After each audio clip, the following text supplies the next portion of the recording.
Hi guys, hope you guys been enjoying all the tutorials that I posted on my YouTube channel recently. So today I'm gonna just show you quickly all the pigments that I just ordered a couple of days ago, and it arrived very quickly. So here's the box, and we're gonna see what's inside. Ta-da! So I ordered these pigmentations for purpose of making some miniature, and I like to do some pots and pans and some kitchen utensils and that. So yeah, very excited to receive these pigmentation. So all these pigments, I'm going to show you each of them and what I've got. So I thought they're so pretty not to share. Okay, so this is as you can see, this is called micro pearl, and it's very fine. I've got a macro pearl and apparently it's a lot shinier than this one, but that's okay. I love it. That's that. The next one is, this one's called bright yellow.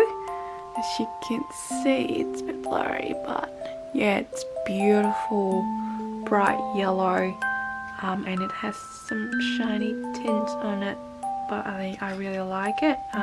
So with bright yellow, this is gold,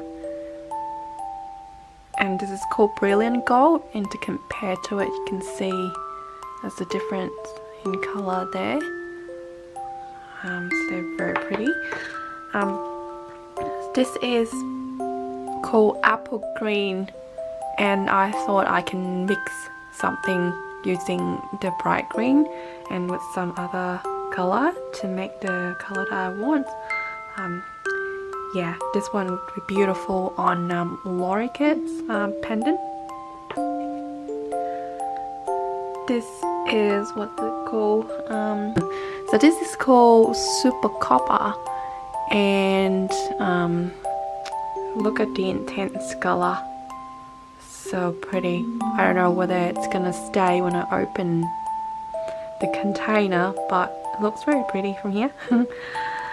Okay, well this is called magenta, very bright, beautiful pink, almost like flamingo kind of color, and we can actually mix some color using this to create a beautiful color. And this is black, of course. If you want to mix in a color, you can't miss not having black. It's called carbon black. It's really cool. And last but not least, this is sapphire blue. How pretty is this? Gosh, look at the color. So gorgeous. Yeah, so all of these, the brand is PearlEx, and they very, I think they're very popular with pigments and all that. So yeah, I can't wait to do some projects, miniature projects with all these pigmentation. Well, I hope you guys like the color I showed, but if you have any other that you want to show, tag me in your video, and I'll definitely come and visit. Thank you for watching, and don't forget to subscribe on my video. Well, see you next time. Bye.